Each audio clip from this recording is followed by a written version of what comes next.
of people have put in a lot more money than I have and have lost sort of the pensions, the money that they're going to use to live on for the rest of their lives. It's horrendous.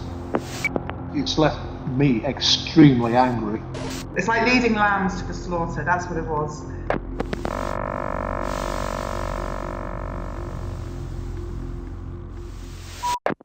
Bitcoin was the second most popular Google search term globally at the end of 2017, with how to buy Bitcoin not far behind it. The cryptocurrency was surging in value and popularity in late 2017 and throughout 2018, and there were endless reports of people making insane amounts of money.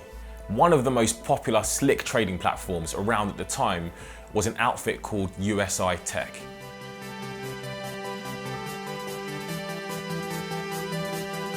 It has a huge PR machine and a seemingly active community. There are investor events in London, Spain, Latin America, all over the world, hosted by the founders and key promoters who had supposedly become very rich from this trading platform. There are 4 key promoters, thousands of users, and a supposed revolutionary new mining technology that's placed mining rigs in an underground vault in Iceland. And what about the investors? Well, there's a guaranteed profit of 1% per day, over 3,700% per year on their original investment. That's pretty much better than any other financial product in the world. The whole thing seemed too good to be true. That's because it was. USI Tech no longer exists, and its investors' money, estimated to be in the tens of millions of dollars, has completely disappeared. A Ponzi pimp is a person, usually charismatic, who solicits, promotes and procures unsuspecting victims for online investment scams in exchange for referral fees. These Ponzi pimps led thousands of people to hand over their cash to USI Tech, often acting like a kind of financial guru or social media influencer. I lost all my life. I can recover from this. I don't have any kind of future. We spoke to a woman from the north of England who was introduced to USI Tech by her daughter. She spoke to us on the condition of anonymity for fear of what her friends and family would think if they knew that she'd been conned. We monitored it over that time, and it seemed to be doing really well. Decided to invest 20,000. Silly now. When I think about it, I could cry. Her daughter, who invested and lost a total of £2,000, feels guilty that she introduced her mother to USI Tech in order to get the referral bonus. It just haunts me, really. It does. I can't get my head around how they can introduce it as a sort of family and friends scheme, and then it just be such a scam, really. The persuasiveness of the Ponzi pimps and their social media boasting is what led many of the victims to hand over their cash. Lee Oakey, Kerry Stockton, Michael Faust and Rodney Burton all pushed USI Tech as the secret to their successful lifestyles. In one Facebook post, Lee Oakey from the United Kingdom said, "When you have an amazing business like USI Tech, all you want to do is tell the world, so I did."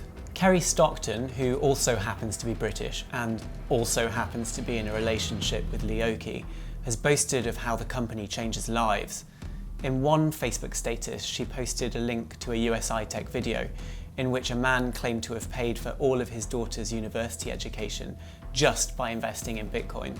Meanwhile, Rodney Burton, aka Bitcoin Rodney, has flaunted how his success reportedly allowed him to buy a $350,000 Lamborghini with Bitcoin. In a YouTube clip of a USI Tech party on a Spanish island, Faust claimed that he'd recruited at least 3,000 investors. 82,000? About 3,000. 3,000? USI Tech ultimately vanished when people started asking questions about where their money is and when the authorities came knocking. It briefly lived on as a new company called Eyeline, which also offered outrageously high rates of return and had the same Ponzi pimp promoters. But as soon as the British Columbia Securities Commission issued a warning against Eyeline, it quickly rebranded again to something called WealthBoss, which it currently operates as. The question is, who is behind this Medusa-like Bitcoin scam? The The Ponzi pimps have their role, but whoever ultimately owns a company is never made immediately clear to investors. That person's name is Dan Putnam, and he has a long history of setting up dubious investment schemes. So right here is the owner of the company. Tell me who you are. Hey everybody, Dan Putnam here in Puerto Vallarta. Tell me what we're doing here. We're getting ready to kick off Eyeline Trading tomorrow, so make sure and get to Bitcoin Rodney and find out what the deal's about. In a number of promotional YouTube videos, the 45-year-old Putnam admits to being the CEO and founder of WealthBoss and Eyeline Trading. Both WealthBoss and Eyeline websites also list an organization called R&D Global, which a background check via a public service records search reveals is registered to one Theodore Richard Putnam, who is a 75-year-old probable relative of Dan. Also, the agent address listed on the LLC registration matches a possible location of Dan Putnam, highlighted in the background report. Putnam is nothing if not prolific. He's CEO of another crypto mining scheme called Modern Money, and behind at least 118 other domains registered to his name. He is seasoned at setting up multi-level marketing companies, which is a type of pyramid scheme, and has operated Laura Life and Be Epic wellness schemes, both of which are on an MLM watch list. Clearly, the people behind USI Tech, Eyeline, and now WealthBoss are vastly experienced in setting up questionable investment schemes. The professionalism of these operations is part of how they manage to recruit their victims, all of whom believe they were investing in a genuine platform. All of the victims interviewed by Point and Engadget want to know if they'll ever get their money back. Joe Rotunda, director of the enforcement division at the Texas State Securities Board, who issued USI Tech with a cease and desist order in 2017, is cautiously optimistic. Schemes can go on for a long time. There's a lot of very creative people out there covering their tracks, concealing their locations. But at the end of the day, things tend to catch up with them. So I'm confident that whoever is behind this will be brought to justice.